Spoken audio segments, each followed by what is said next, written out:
प्रभु की स्तुति। आप इस चैनल को रोजाना सुनकर 1 साल में बाइबल पढ़ सकते हैं। Please subscribe and support. आज के बाइबल अध्याय। व्यवस्था विवरण अध्याय 33। व्यवस्था विवरण अध्याय 33। मूसा का इस्राएलियों को दिया हुआ आशीर्वाद। जो आशीर्वाद परमेश्वर के जन मूसा ने अपनी मृत्यु से पहले इस्राएलियों को दिया वह यह है। उसने कहा, यहोवा सीनै से आया और सेईर से उनके लिए उदय हुआ। उसने पारान पर्वत पर से अपना तेज दिखाया और लाखों पवित्रों के मध्य में से आया। उसके दाहिने हाथ से उनके लिए ज्वालामय विधियां निकली। वह निश्चय देश देश के लोगों से प्रेम करता है। उसके सब पवित्र लोगों तेरे हाथ में है। वे तेरे पांव के पास बैठे रहते हैं। एक एक तेरे वचनों से लाभ उठाते हैं। मूसा ने हमें व्यवस्था दी और याकूब की मंडली का निज भाग ठहरी। जब प्रजा के मुख्य मुख्य पुरुष और इस्राएल के गोत्री एक संग होकर एकत्रित हुए, तब वह यशूरून में राजा ठहरा। रूबेन न मरे वरन जीवित रहे, तो भी उसके यहाँ के मनुष्य थोड़े हो। और यहूदा पर यह आशीर्वाद हुआ जो मूसा ने कहा, हे यहोवा, तू यहूदा की सुन। और उसे उसके लोगों के पास पहुंचा।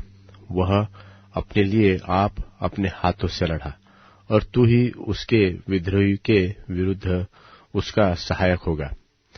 फिर लेवी के विषय में उसने कहा, तेरे तुम्मीम और उरीम तेरे भक्त के पास है, जिसको तूने मस्सा में परख लिया और जिसके साथ मरीबा नाम सोते पर तेरा वाद विवाद हुआ।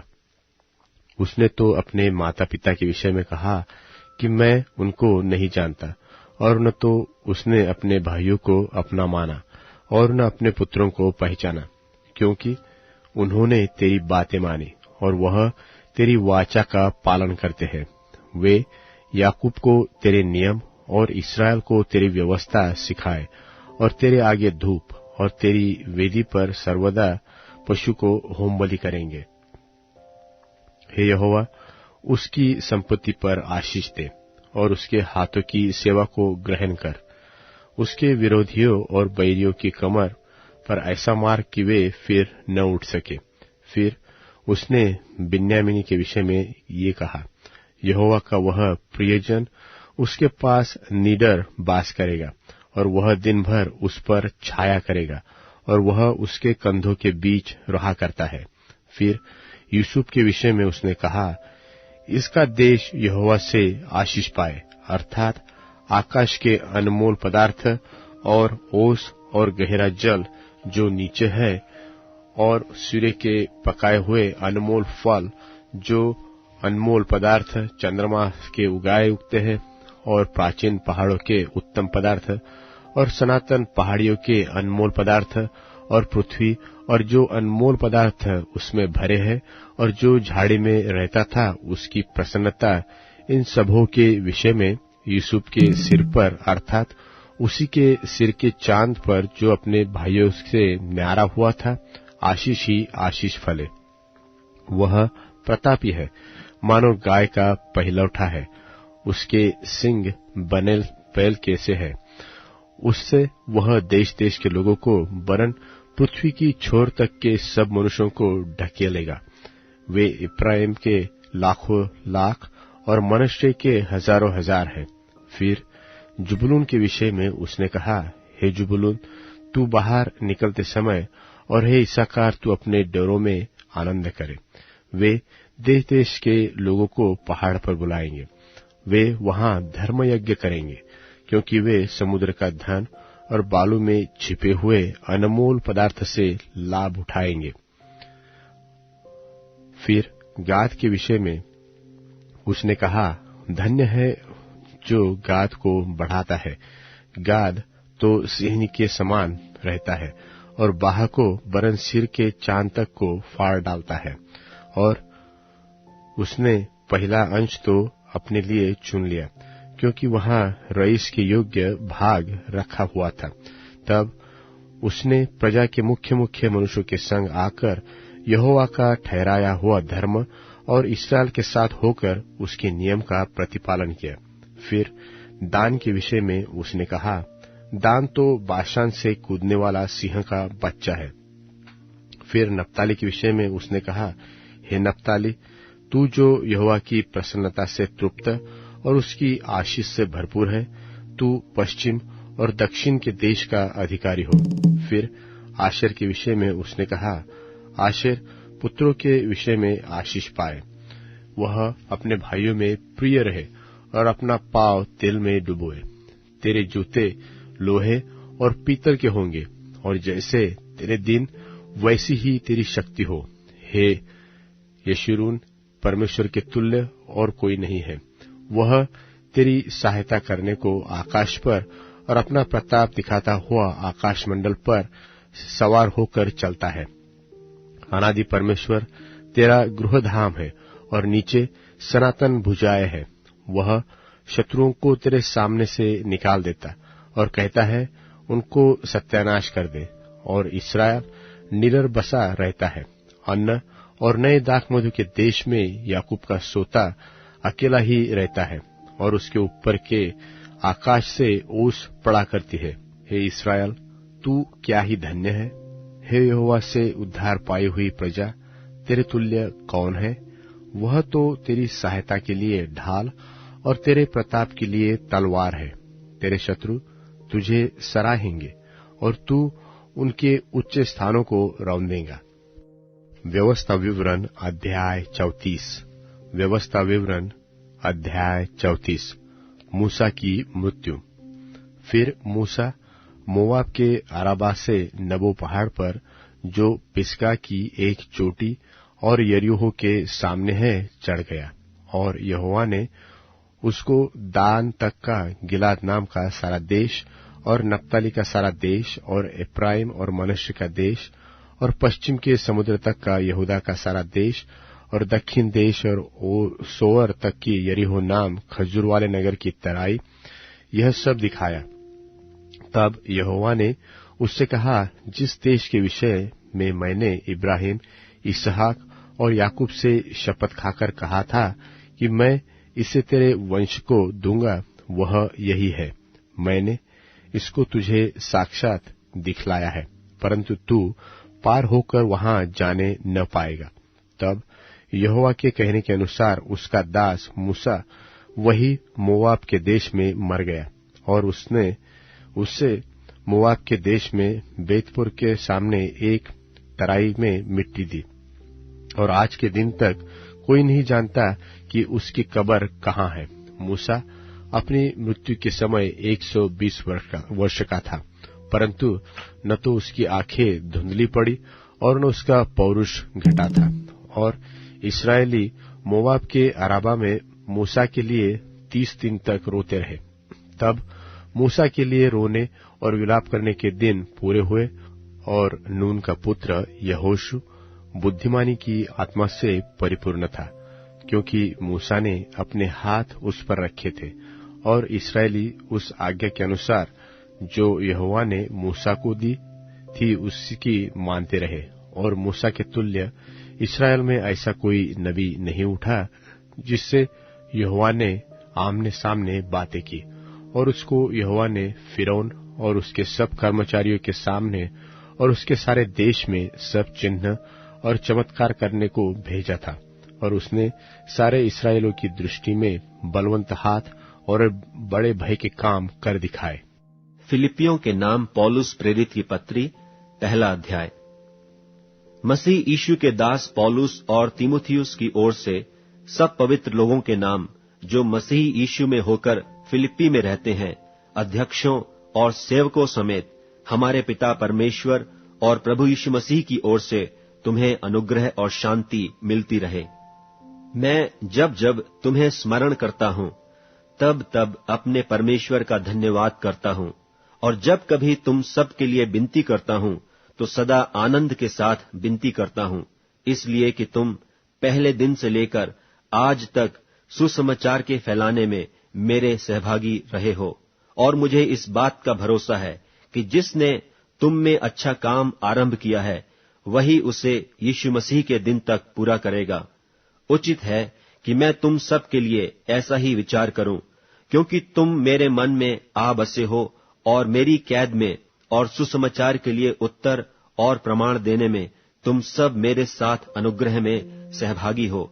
इसमें परमेश्वर मेरा गवाह है कि मैं मसीह यीशु की सी प्रीति करके तुम सब की लालसा करता हूं, और मैं यह प्रार्थना करता हूं कि तुम्हारा प्रेम, ज्ञान और सब प्रकार के विवेक सहित और भी बढ़ता जाए, यहां तक कि तुम उत्तम से उत्तम बातों को प्रिय जानो और मसीह के दिन तक सच्चे बने रहो और ठोकर न खाओ, और उस धार्मिकता के फल से जो यीशु मसीह के द्वारा होते हैं भरपूर होते जाओ, जिससे परमेश्वर की महिमा और स्तुति होती रहे। हे भाइयों, मैं चाहता हूं कि तुम यह जान लो कि मुझ पर जो बीता है उससे सुसमाचार ही की बढ़ती हुई है, यहां तक कि कैसरी राज्य की सारी पलटन और शेष सब लोगों में यह प्रकट हो गया है कि मैं मसीह के लिए कैद हूं, और प्रभु में जो भाई हैं उनमें से बहुधा मेरे कैद होने के कारण हियाव बांधकर परमेश्वर का वचन निधड़क सुनाने का और भी हियाव करते हैं। कितने तो डाह और झगड़े के कारण मसीह का प्रचार करते हैं, और कितने भली मनसा से। कई एक तो यह जानकर कि मैं सुसमाचार के लिए उत्तर देने को ठहराया गया हूं, प्रेम से प्रचार करते हैं, और कई एक तो सिधाई से नहीं पर विरोध से मसीह की कथा सुनाते हैं, यह समझकर कि मेरी कैद में मेरे लिए क्लेश उत्पन्न करें। सो क्या हुआ? केवल यह है कि हर प्रकार से, चाहे बहाने से चाहे सच्चाई से, मसीह की कथा सुनाई जाती है, और मैं इससे आनंदित हूं और आनंदित रहूंगा भी, क्योंकि मैं जानता हूं कि तुम्हारी विनती के द्वारा और यीशु मसीह की आत्मा के दान के द्वारा इसका प्रतिफल मेरा उद्धार होगा। मैं तो यही हार्दिक लालसा और आशा रखता हूं कि मैं किसी बात में लज्जित न हूं, पर जैसे मेरे प्रबल साहस के कारण मसीह की बड़ाई मेरी देह के द्वारा सदा होती रही है, वैसा ही अब भी हो, चाहे मैं जीवित रहूं व मर जाऊं, क्योंकि मेरे लिए जीवित रहना मसीह है और मर जाना लाभ है। पर यदि शरीर में जीवित रहना ही मेरे काम के लिए लाभदायक है, तो मैं नहीं जानता कि किसको चुनूं, क्योंकि मैं दोनों के बीच अधर में लटका हूं। जी तो चाहता है कि कूच करके मसीह के पास जा रहूं, क्योंकि यह बहुत ही अच्छा है, परंतु शरीर में रहना तुम्हारे कारण और भी आवश्यक है। और इसलिए कि मुझे इसका भरोसा है, सो मैं जानता हूं कि मैं जीवित रहूंगा, वरन तुम सबके साथ रहूंगा, जिससे तुम विश्वास में दृढ़ होते जाओ और उसमें आनंदित रहो। और जो घमंड तुम मेरे विषय में करते हो, वह मेरे फिर तुम्हारे पास आने से मसीह यीशु में अधिक बढ़ जाए। केवल इतना करो कि तुम्हारा चाल चलन मसीह के सुसमाचार के योग्य हो, कि चाहे मैं आकर तुम्हें देखूं चाहे न भी आऊं, तुम्हारे विषय में यह सुनूं कि तुम एक ही आत्मा में स्थिर हो और एक चित्त होकर सुसमाचार के विश्वास के लिए परिश्रम करते रहते हो, और किसी बात में विरोधियों से भय नहीं खाते। यह उनके लिए विनाश का स्पष्ट चिन्ह है, परंतु तुम्हारे लिए उद्धार का, और यह परमेश्वर की ओर से है, क्योंकि मसीह के कारण तुम पर यह अनुग्रह हुआ कि न केवल उस पर विश्वास करो, पर उसके लिए दुख भी उठाओ। और तुम्हें वैसा ही परिश्रम करना है जैसा तुमने मुझे करते देखा है, और अब भी सुनते हो कि मैं वैसा ही करता हूं। फिलिपियों के नाम पौलुस प्रेरित की पत्री, 2 अध्याय। सो यदि मसीह में कुछ शांति और प्रेम से ढाढ़स और आत्मा की सहभागिता और कुछ करुणा और दया है, तो मेरा यह आनंद पूरा करो कि एक मन रहो और एक ही प्रेम, एक ही चित्त और एक ही मनसा रखो। विरोध या झूठी बड़ाई के लिए कुछ न करो, पर दीनता से एक दूसरे को अपने से अच्छा समझो। हर एक अपनी ही हित की नहीं, वरन दूसरों की हित की भी चिंता करे। जैसा मसीह यीशु का स्वभाव था, वैसा ही तुम्हारा भी स्वभाव हो, जिसने परमेश्वर के स्वरूप में होकर भी परमेश्वर के तुल्य होने को अपने वश में रखने की वस्तु न समझा, वरन अपने आप को ऐसा शून्य कर दिया और दास का स्वरूप धारण किया और मनुष्य की समानता में हो गया, और मनुष्य के रूप में प्रकट होकर अपने आप को दीन किया और यहाँ तक आज्ञाकारी रहा कि मृत्यु, हाँ, क्रूस की मृत्यु भी सह ली। इस कारण परमेश्वर ने उसको अति महान भी किया और उसको वह नाम दिया जो सब नामों में श्रेष्ठ है, कि जो स्वर्ग में और पृथ्वी पर और जो पृथ्वी के नीचे हैं, वे सब यीशु के नाम पर घुटना टेकें और परमेश्वर पिता की महिमा के लिए हर एक जीभ अंगीकार कर ले कि यीशु मसीह ही प्रभु है। सो हे मेरे प्यारो, जिस प्रकार तुम सदा से आज्ञा मानते आए हो, वैसे ही अब भी न केवल मेरे साथ रहते हुए, पर विशेष करके अब मेरे दूर रहने पर भी डरते और कांपते हुए अपने अपने उद्धार का कार्य पूरा करते जाओ, क्योंकि परमेश्वर ही है जिसने अपनी सुइच्छा निमित्त तुम्हारे मन में इच्छा और काम दोनों बातों के करने का प्रभाव डाला है।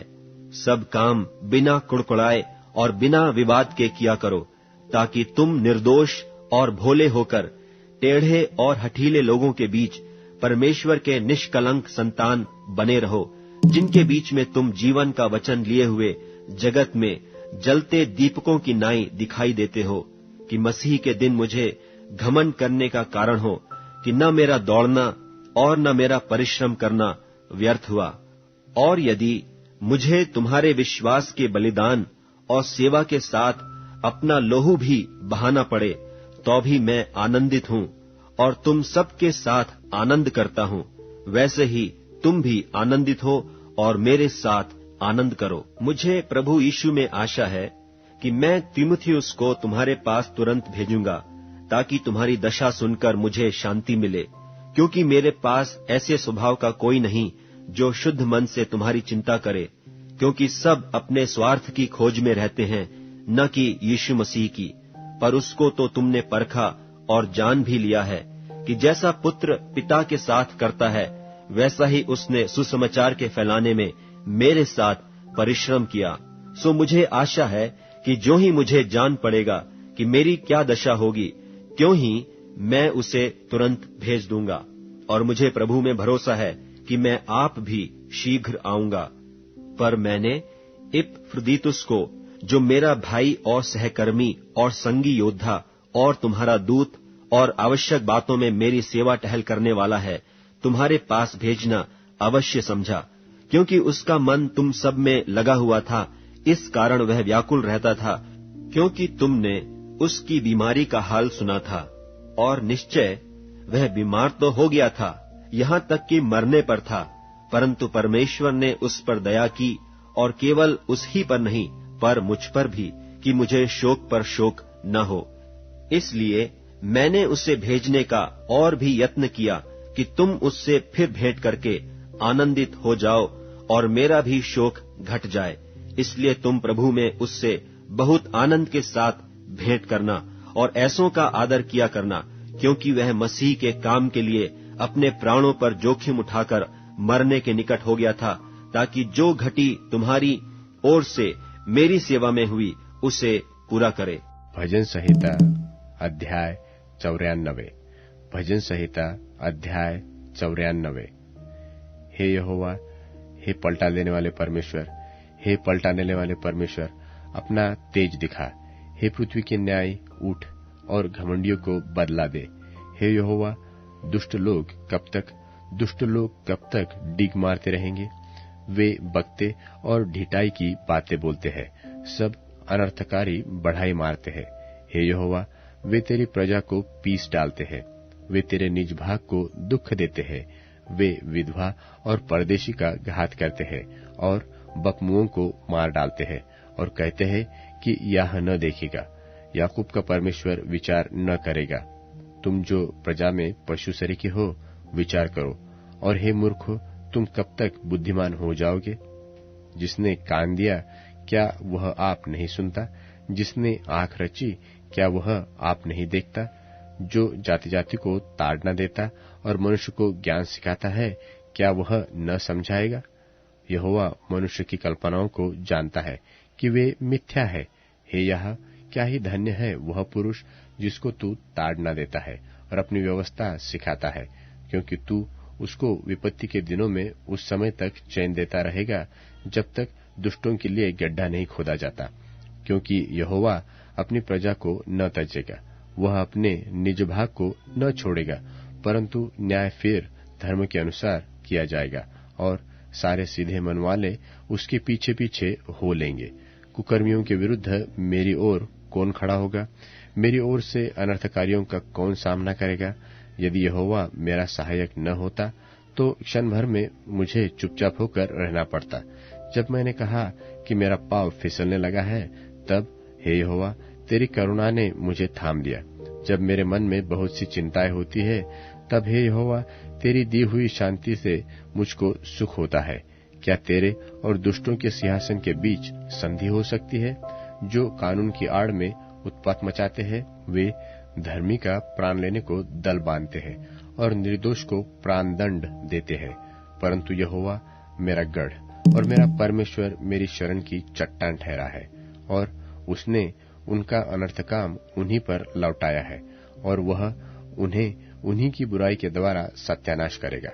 हमारा परमेश्वर यहोवा उनको सत्यानाश करेगा।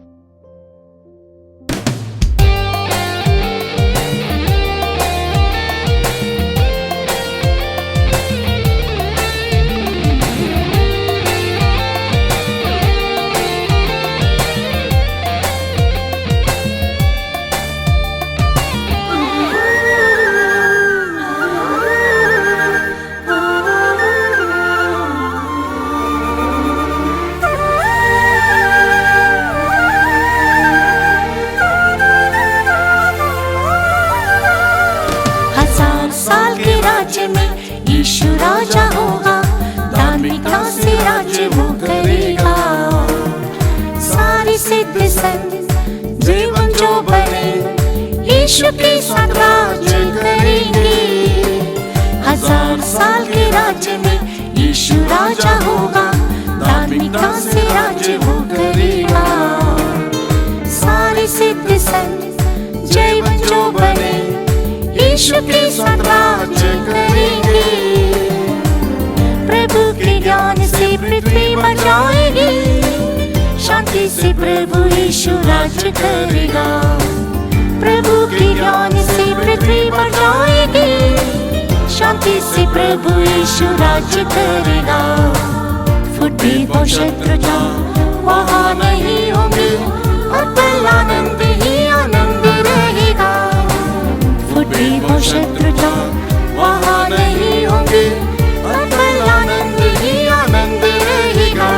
1000 साल के राज्य में यीशु राजा होगा, धार्मिकता से राज्य वो करेगा। सारे सिद्ध संत जीवन जो बने यीशु के साथ राज्य करेंगे। 1000 साल के राज्य में यीशु राजा होगा, धार्मिकता से राज्य वो करेगा। सारे सिद्ध संत जीवन जो बने यीशु के साथ राज्य करेंगे।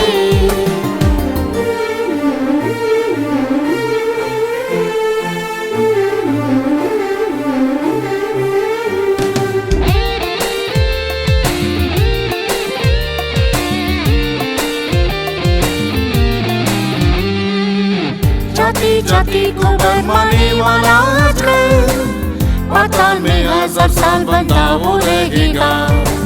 जाति जाति को बरमाने वाला आजकल, पाताल में 1000 साल बंधा वो रहेगा। पापों को श्राप का न होगा वहाँ निशान, पवित्र राज्य में सुख चैन रहेगा। पापों को श्राप का न होगा वहाँ निशान, पवित्र राज्य में सुख चैन रहेगा। 1000 साल के राज्य में यीशु राजा होगा, धार्मिकता से राज्य वो करेगा। सारे सिद्ध संत जीवन जो बने यीशु के साथ राज्य करेंगे। 1000 साल के राज्य में यीशु राजा होगा, धार्मिकता से राज्य वो करेगा। सारे सिद्ध संत जीवन जो बने यीशु के साथ राज्य करेंगे। प्रभुता करेगा न्याय से यीशु राजा, कृपा सच्चाई से सिंहासन स्थिर होगा। प्रभुता करेगा न्याय से यीशु राजा, कृपा सच्चाई से सिंहासन स्थिर होगा। राजा और याजकगण हम भी न्याय करेंगे, धर्म के राज्य में विश्राम हम पाएंगे। राजा और याजकगण हम भी न्याय करेंगे, धर्म के राज्य में विश्राम हम पाएंगे। 1000 साल के राज्य में यीशु राजा होगा, धार्मिकता से राज्य वो करेगा। सारे सिद्ध संत जीवन जो बने यीशु के साथ राज्य करेंगे। 1000 साल के राज्य में यीशु राजा होगा, धार्मिकता से राज्य वो करेगा। सारे सिद्ध संत जीवन जो बने यीशु के साथ राज्य करेंगे।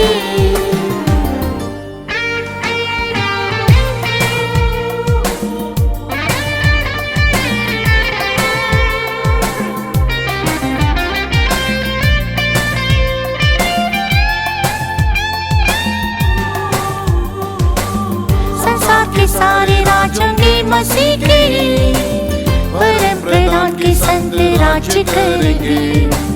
संसार के सारे राज्यों के मसीह के परम प्रधान के संत राज्य करेंगे।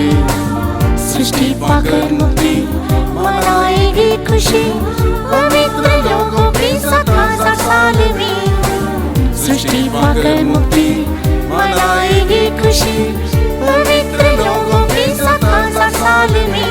1000 साल के राज्य में यीशु राजा होगा, धार्मिकता से राज्य वो करेगा। सारे सिद्ध संत जीवन जो बने यीशु के साथ राज्य करेंगे।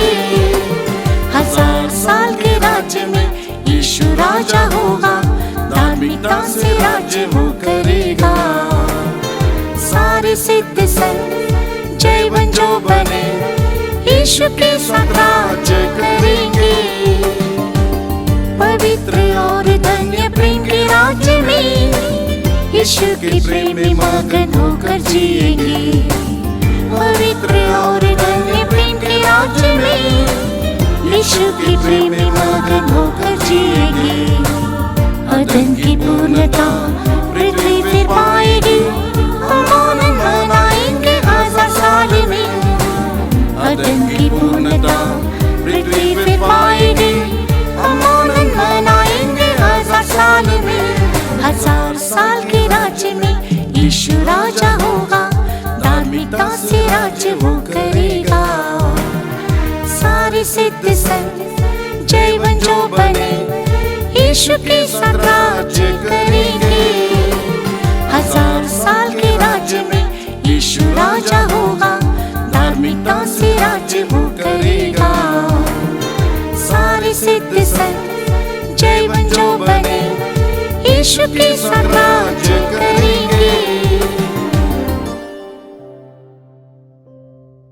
अब Amazon music, tune in, Spotify और YouTube म्यूजिक में उपलब्ध है। Please follow it.